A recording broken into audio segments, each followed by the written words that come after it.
noite a todos, então. Então, como já dito, hoje a gente vai fazer um trabalho um pouco diferente e a exposição também mais curta, né?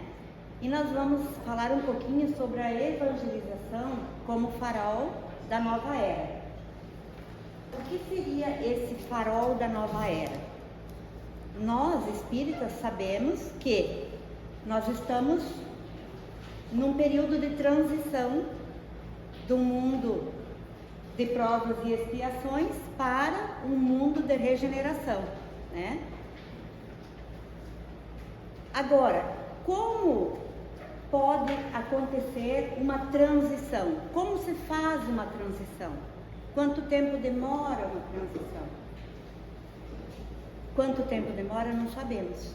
Nós sabemos que todo o processo de mudança é lento e gradual, né? E evangelização como farol de uma nova era nos faz pensar que nós temos uma responsabilidade enquanto pais, enquanto evangelizadores, para essa transformação do nosso planeta, né? E é sobre isso então que a gente vai falar um pouco. Nós temos aquela parte do laranja ali, é um cartaz quando foi comemorados os 40 anos de evangelização. E aí a frase que tem lá em cima: ide e evangelizai a todas as gentes. Jesus nos falou isso. E nós viemos, voltamos para o mundo espiritual, viemos de novo, e eu acho que ainda não aprendemos, né? E essa tarefa não é apenas evangelizar as crianças, é nos evangelizar, todos nós. Qual religião? Independe, não importa. Todas falam do amor de Jesus. E isso é o mais importante, né? Então, a nova era, esse mundo de regeneração, não vai se apresentar pronto. Nós vamos ter que trabalhar para isso acontecer, né? Ele será construído gradativamente pelo progresso do comportamento de seus habitantes, que devem estar empenhados em quê? Em amar seus semelhantes, silenciando os impulsos de cólera e ódio. Como anda o nosso freio à cólera e ao ódio? Como anda esse freio na sociedade? A gente tem exemplos, né, das brigas de trânsito, dos assassinatos por motivos fúteis e das guerras, de tudo mais, né? A discriminação, o preconceito. Então nós ainda temos muito a mudar. Também precisamos trabalhar, estar empenhados em ser honestos, convencidos de que a desonestidade é nociva, especialmente para quem a exercita. Então temos que ser honestos em qualquer situação. Passei por uma situação ontem de manhã, que eu acho que fez toda a diferença, assim, para falar disso agora nesse momento. Eu fui para o Paraguai na volta. De repente, eu e minha filha e meu genro olhamos para o lado, um punhado assim, de nota de 200. Achamos que poderia ser impossível. Claro que a gente ajuntou. Tinha muita gente na nossa frente atravessando, né? Mas, uns 50 metros para frente, a gente percebeu que um senhor estava se apalpando os bolsos. Começou a se apalpar e começou a entrar em desespero. Aí a gente esperou o pessoal passar um pouco, fomos passando até chegar mais perto dele, e aí o meu genro entregou o dinheiro para ele. Ele só faltou se ajoelhar. Queria saber quanto que a gente ia cobrar por ter devolvido para ele. Imagina a situação. O que a gente poderia ter feito? Seria um bom dinheiro, a gente poderia viajar com esse dinheiro, né? Mas será que a gente ia fazer uma viagem com tranquilidade? Eu poderia até doar para alguém. Poderia doar em comida, em roupa, Mas isso ia me deixar tranquilo?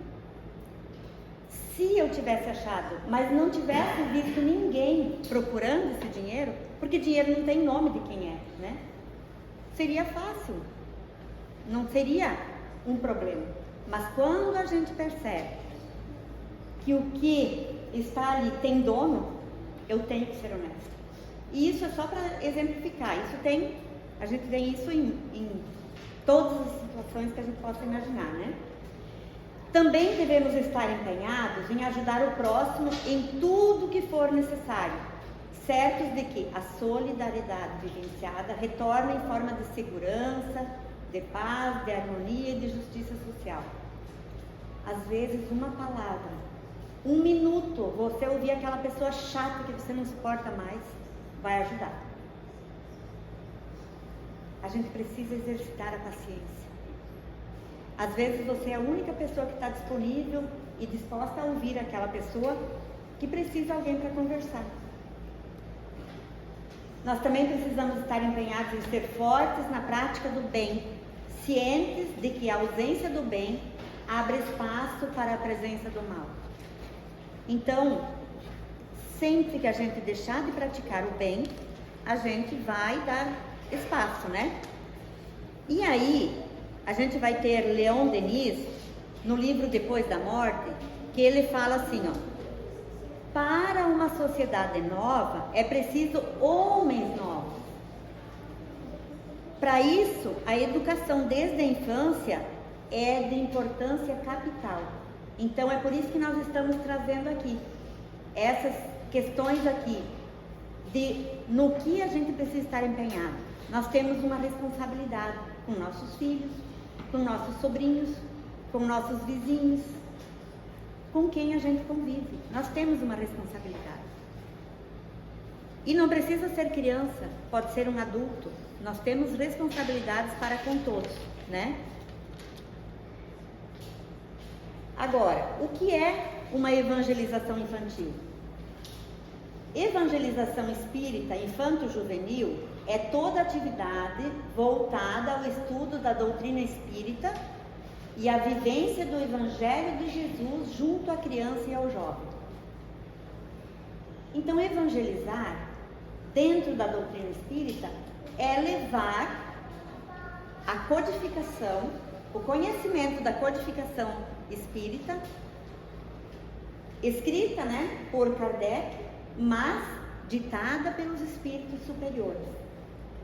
E também, junto com isso, que está dentro da codificação, está os ensinamentos do Evangelho de Jesus, o amor de Jesus. Isso é doutrina espírita, isso é evangelização espírita. Agora vejamos bem. Semear é confiar na colheita. Ah, mas agora eu vou dizer para vocês uma coisa minha. Às vezes eu penso assim, meu Deus, eu estou só com 3 evangelizando. Será que eu estou só com 3 evangelizando? Quando eu estou trabalhando com 3 adolescentes, eu estou com 3 evangelizando? Não. Eu estou com uma sala lotada de espíritos precisando desse conhecimento. E às vezes a gente pensa que, e mesmo que fosse se nesse uma semente for lançada, já é um grande trabalho feito e realizado, né? Então, semear é confiar na colheita. A gente tem que trabalhar e acreditar que vai dar resultado. É lento, é gradual, mas um dia todos nós seremos bons e seremos anjos, né? E Jesus, né, lá em Marcos, nos disse, mas tendo sido semeado, cresce. Então, se a gente tem uma sementinha anos e anos guardada, o dia que a gente plantar, se ela estiver conservada, vai nascer, né? E de evangelizar a todas as gentes.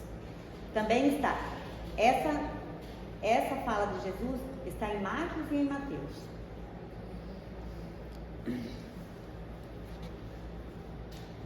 Então, sempre que a gente semear no coração das crianças, dos jovens, essa sementinha vai estar plantada. Pode ser que nessa encarnação ela adormeça, mas o conhecimento fica, nós não perdemos nenhum conhecimento adquirido.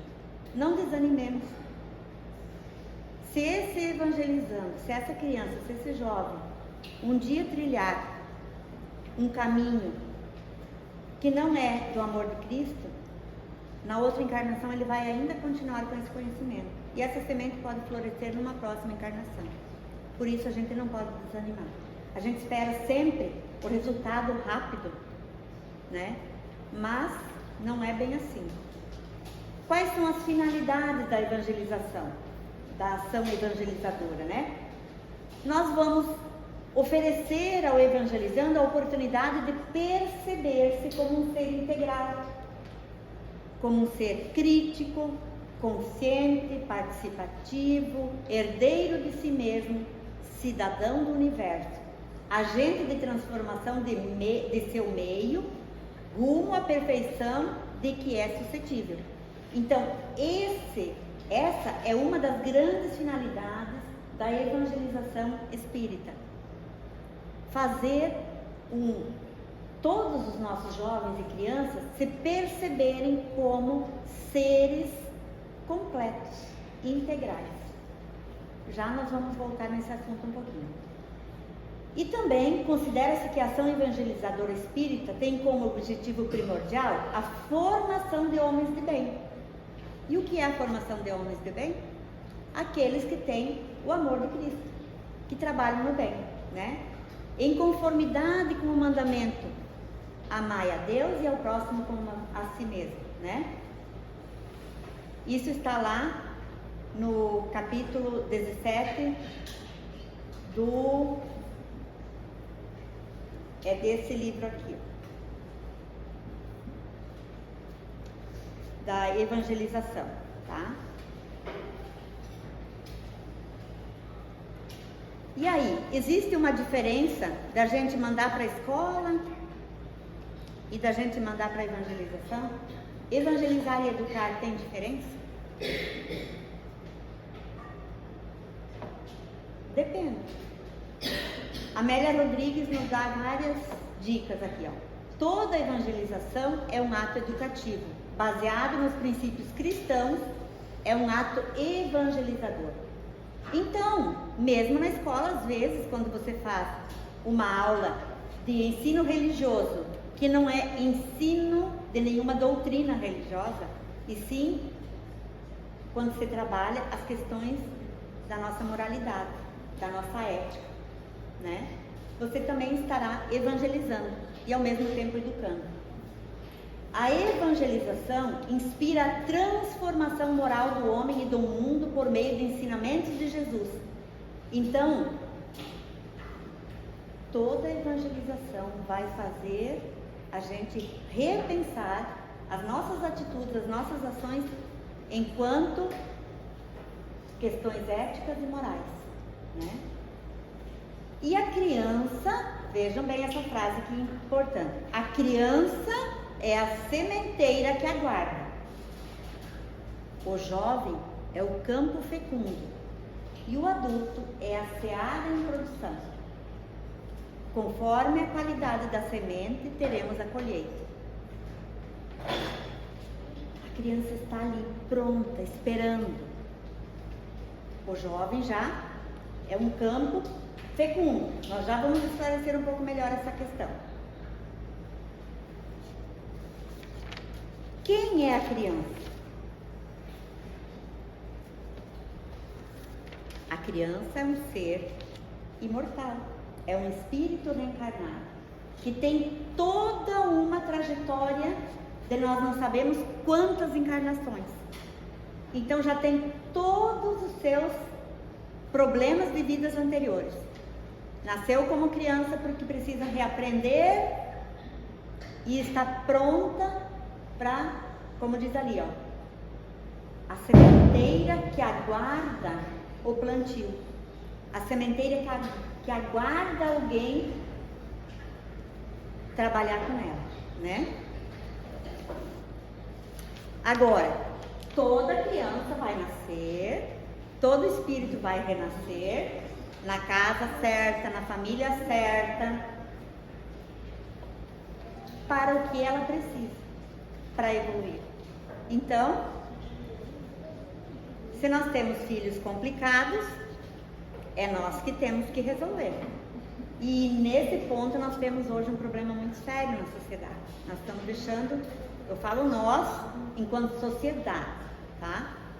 Nós temos uma sociedade em que os pais, em sua grande maioria, está deixando aos outros a tarefa de educar, né? Quando deixa desde o nascimento já sempre aos cuidados de outra pessoa. Nós não temos mais tempo. Hoje alguém colocou uma frase que eu achei muito interessante: nós podemos vender o nosso tempo, mas nós não podemos comprá-lo de volta. Então, quando a gente trabalha incansavelmente, sem tempo para os nossos filhos, não vai voltar. Nós podemos fazer esse caminho com os nossos netos e tal depois, mas com os nossos filhos esse tempo não voltará. Então não percamos esse tempo, né?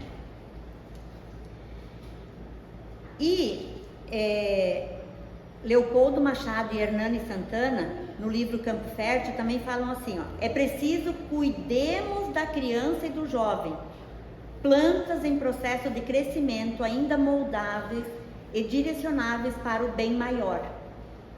No jovem ainda é possível corrigir e compensar falhas e deficiências da infância, mas no adulto a tarefa de remodelação é naturalmente muito mais difícil. Então, se nós ainda temos os jovens, ainda temos uma chance, uma oportunidade. Mas no adulto não podemos desistir, mas já é um pouco mais complicado, né?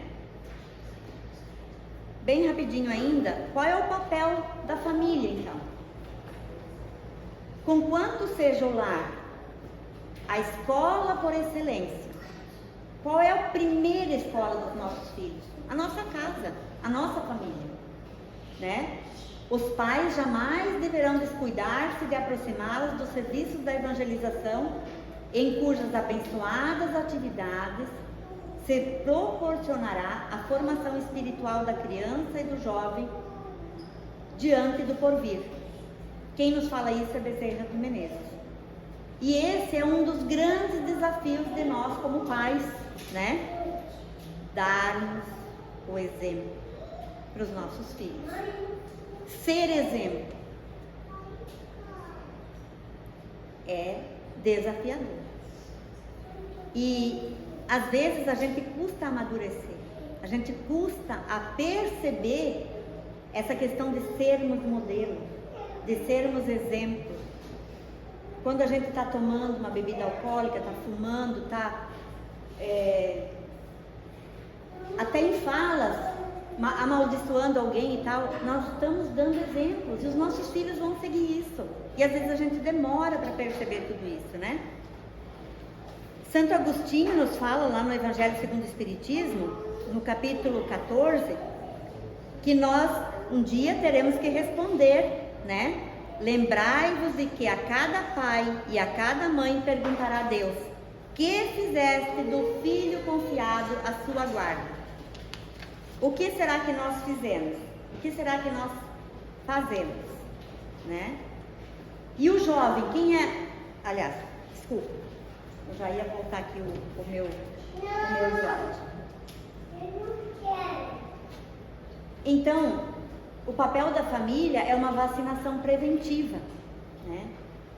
Lá no livro Desafios da Educação, tem aqui na livraria, na Biblioteca Espírita para empréstimo, é um livro ditado pelo Espírito Camilo e psicografado por Raul Teixeira.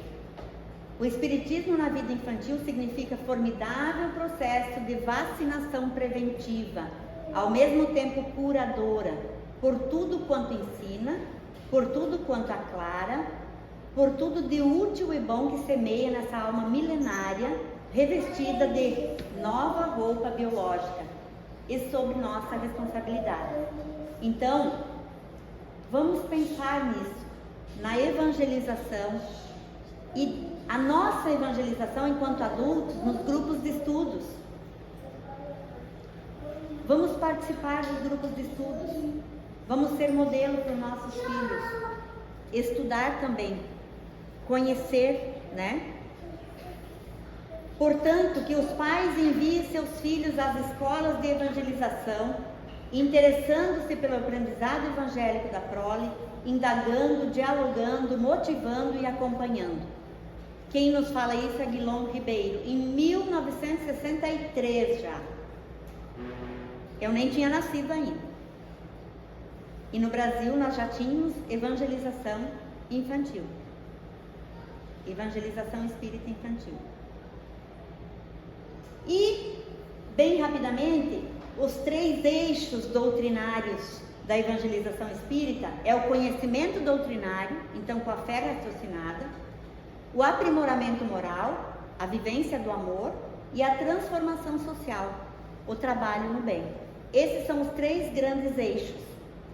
E toda doutrina espírita, aliás, toda evangelização espírita, ela foi embasada nos pensamentos de Pestalozzi, que o Bosco, inclusive, fez o seu artigo, né, de pós-graduação, fez sobre Pestalozzi, sobre a escola de Pestalozzi, né?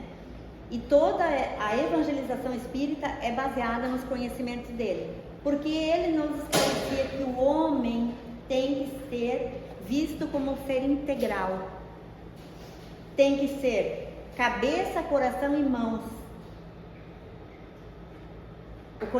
Os 3 eixos aqui, ó. A fé raciocinada, a cabeça. O coração é a vivência do amor. E a transformação social é a ação no bem, é o trabalho. Então a gente tem o conhecimento, passa a agir no bem e passa a trabalhar. A ação. Nós temos que agir, né? E quem foi o nosso grande pedagogo? Jesus. Jesus é o nosso modelo e guia. E é no Evangelho de Jesus, né, que nós podemos dar sequência a esse conhecimento, a essas crianças e esses jovens. Trabalhar conhecimento, começar o trabalho no bem e agir, trabalhar, né? E aí, quem nos trouxe todo esse conhecimento? Com Jesus, nos empreendimentos do amor, e com Kardec na força da vontade. Teremos toda a orientação aos nossos passos, todo o equilíbrio à nossa conduta. Quem nos fala isso é Bezerra de Menezes. Então, nós temos todas as condições, é só procurarmos estudar, e nós temos as condições necessárias para trabalhar com as nossas crianças e com nossos jovens, em nossa casa, numa casa espírita e em qualquer lugar que estivermos. Só para encerrar então, evangelizar é preciso, com amor e qualidade. Evangelizar é tarefa de todos, é colaborar com a nova geração. Qual foi o último ensinamento que a gente deu às nossas crianças? Foi hoje? Foi ontem? Foi lá quando eles eram mais pequenos? Que ensinamento eu dei hoje? Como eu estou colaborando para essa transição planetária, para um novo homem, para um homem de bem, para a nossa evolução moral? Como está sendo tudo isso? Então, essa seria assim uma coisa bem sucinta sobre o nosso papel e sobre o que é a evangelização. Muito obrigada pela atenção.